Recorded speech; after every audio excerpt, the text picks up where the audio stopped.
الحمد لله رب العالمين والصلاة والسلام على رسوله الكريم أما بعد فأعوذ بالله من الشيطان الرجيم بسم الله الرحمن الرحيم ومن يطع الله والرسول فأولئك مع الذين أنعم الله عليهم من النبيين والصديقين والشهداء والصالحين وحسن أولئك رفيقا صدق اللہ العظیم۔ واجب الاحترام سامعین، السلام علیکم ورحمۃ اللہ وبرکاتہ۔ قرآن کریم کی آیت کا ترجمہ سماعت فرمائیں۔ اور جو اللہ اور اس کے رسول کی اطاعت کرتا ہے پس یہ وہی ہوں گے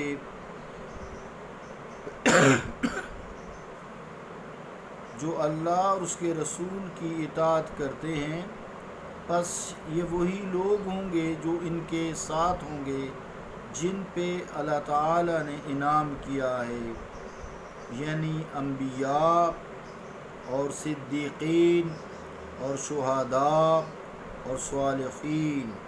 اور کیا ہی اچھے ہیں یہ ساتھی، اللہ کا قول سچا ہے جو بڑی ہی عظمت والا ہے۔ عزیزان گرامی قدر، آج انشاءاللہ تعالی یہ ہماری آخری گفتگو اس چیپٹر کے حوالے سے ہوگی، اس ٹاپک کے حوالے سے۔ تو نتیجہ یہ نکلا تھا کہ کوئی بھی شخص جو اس دنیا میں تشریف لایا ہے وہ زندہ ہے، موت کے بعد وہ زندہ ہے۔ قرآن کریم نے اسی طرح کہا ہے، میں نے آیت بھی پیش کی تھی، النار یعرضون علیہا غدوا وعشیا ویوم تقوم الساعۃ ادخلوا آل فرعون اشد العذاب، کہ صبح و شام فرعونی آگ پر پیش کیے جاتے ہیں اور جس دن قیامت قائم ہوگی تو اس سے بھی سخت عذاب میں داخل کیے جائیں گے۔ یہ فرعونی ہیں، کافر ہیں، تو آگ پر پیش کیے جاتے ہیں، تو زندہ ہیں تو پیش کیے جاتے ہیں، درد محسوس کرتے ہیں تو پیش کیے جاتے ہیں۔ پھر جو برگزیدہ لوگ ہیں جن میں شہداء کا تیسرا درجہ جو آیت میں نے پڑھی ہے، تو وہ حالانکہ ضروری نہیں ہے کہ وہ ان سے کوئی گناہ نہ ہوا ہو، بس آخری وقت میں ایک موج آ جاتی ہے، اللہ کی توحید کی خاطر اپنی جان کا نذرانہ پیش کر دیتے ہیں، ان کو بھی اللہ نے کہا ہے یہ زندہ ہیں۔ وَلَا تَقُولُوا لِمَن يُقْتَلُ فِي سَبِيلِ اللَّهِ أَمْوَاتٌ بَلْ أَحْيَاءٌ وَلَٰكِن لَّا تَشْعُرُونَ۔ جو اللہ تعالیٰ کی راہ میں مارے گے انہیں مردہ مت کہو، بلکہ وہ زندہ ہیں لیکن تمہیں اس کا شعور نہیں ہے۔ بلکہ ایک اور آیت میں فرمایا تم گمان بھی نہ کرو کہ وہ مردہ ہیں بلکہ وہ زندہ ہے۔ عند ربہم یرزقون، انہیں اپنے رب کی بارگاہ میں رزق دیا جاتا ہے۔ اس حوالے سے پھر اوپر جو صدیقین ہیں یا انبیاء ہیں، پھر اس سے اوپر امام الانبیاء، سب سے اوپر اس کائنات کی مخلوق کے برگزیدہ مخلوق شخصیت، نور نبی صلی اللہ علیہ وآلہ وسلم، امام الانبیاء، شفیع المذنبین، بالمؤمنین رؤوف الرحیم، رحمت للعالمین، یہ بھی زندہ ہے۔ اس عقیدہ کو پختہ رکھو۔ بس سارا بات کرنے کا، تمہید باندھنے کا مقصد یہ ہے۔ چوٹی کے جو علماء خیر ہیں، انہوں نے اشعار میں بھی انہی چیزوں کو بیان کیا، جیسا کہ میں نے کل بات کی تھی شعر میں، دو رنگی چھوڑ دے یک رنگ ہو جا، سراسر موم ہو یا سنگ ہو جا، یا پھر نصیر الدین شاہ صاحب کی بات کی تھی، ایک طرف دل ہو جائے ان کا ہو یا میرا ہو۔ تو خلاصہ کلام پھر یہ ہوا کہ جو افراد امت، جتنی بھی ہماری امت ہے مصطفیٰ کریم علیہ السلام کی، رسالت مآب صلی اللہ تعالیٰ علیہ وآلہ وسلم کی ذات مقدس کو زندہ سمجھتے ہوں گے، وہی امہات المومنین اہل بیت صحابہ کرام کی عزت و حرمت کا پاس کر سکتے ہیں اور جو مردہ سمجھتے ہیں وہ پاس نہیں کر سکتے، بے شک جتنے مرضی دعوے کر سکتے ہیں وہ ان کی عزت و تکریم وہ نہیں کر سکتے۔ جو آپ کو مردہ سمجھتے ہیں، صلی اللہ علیہ وسلم کو جو مردہ سمجھتے ہیں، وہ لوگ امہات المومنین بے شک کہتے ہیں ہماری ماں ہے ماں، جتنے مرضی زور لگا لیں۔ پھر اہل بیت کے دعوے دار جو محبت کے وہ، اور صحابہ کرام کا جنہوں نے ٹھیکہ لیا ہوا، سارے ہی آ جاتے ہیں میرے اس میں۔ ہم لوگ فرقہ واریت میں جو پڑ جاتے ہیں، تو جو رسول کریم علیہ الصلوۃ والسلام کو زندہ نہیں سمجھتا، یہ نتیجہ رکھ لے، وہ ان کی عزت و احترام بھی نہیں کر سکتا، ہو ہی نہیں سکتا۔ گویا جو لوگ صحابہ کرام اور امہات المومنین کے حق میں استغفر اللہ استغفر اللہ استغفر اللہ کچھ برے خیالات رکھتے ہیں یا الفاظ استعمال کرتے ہیں، وہ در حقیقت رسول کریم علیہ الصلوۃ والسلام کی حیات کے قائل نہیں ہیں، حیات بعد از کل نفس ذائقۃ الموت کے قائل نہیں ہیں۔ اسی طرح جو لوگ اہل بیت کرام کی شان میں گستاخیاں کرتے ہیں، وہ بھی رسالت مآب علیہ الصلوۃ والسلام کی حیات کے قائل نہیں ہیں، کیونکہ اگر انہیں اس بات کا یقین ہوتا کہ رسول کریم صلی اللہ تعالیٰ علیہ وآلہ وسلم ہم میں موجود ہیں، جو قرآن نے کہا ہے، قرآن نے بھی یہی کہا ہے، وفیکم، تم میں ہیں،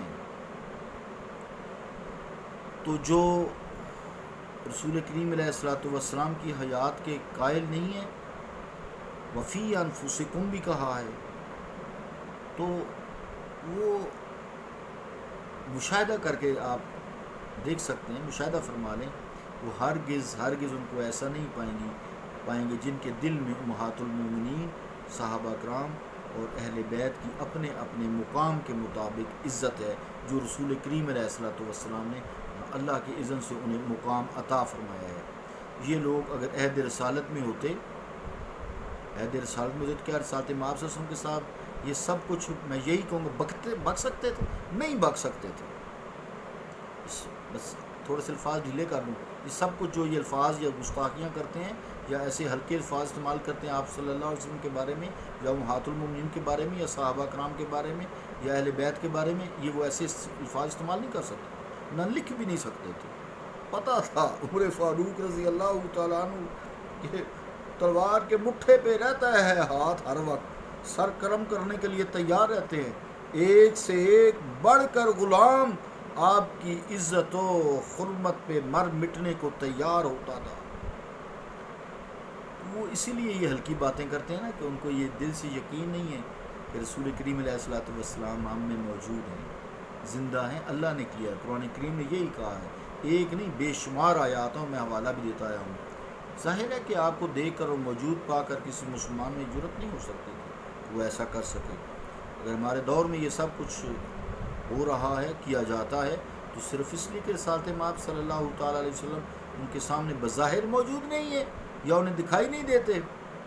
قرآن پہ ایمان لاؤ اچھی طرح، احادیث میں ایمان لاؤ، اور کچھ نہیں تم انگریزیاں پڑھتے ہو اس پر ایمان لاؤ، جو نیوٹن نے بھی کہا ہے کہ matter can neither be created nor can be destroyed but can change from one form to another۔ کل میں نے بات کی تھی، اس کی تفصیلی بیان کی تھی۔ تو عزیزان گرامی قدر، خواہ کوئی بھی کسی فرقے سے تعلق رکھتا ہو، وہ کسی کلمہ گو فرقہ واریت کر کے تو رسول کریم علیہ الصلوۃ والسلام کے بارے میں یا اہل بیت کے بارے میں یا صحابہ کرام رضوان اللہ تعالیٰ اجمعین کے بارے میں، اہل بیت طہار کی شان اور ہے، ہر ایک کو شان دی اللہ تعالیٰ نے قرآن کریم میں موجود ہے، احادیث میں موجود ہے، رسول کریم صلی اللہ علیہ وسلم نے ہر ایک کو جس کا جتنا ظرف تھا عطا فرمایا ہے، اس میں کوئی پریشانی والی بات نہیں ہے۔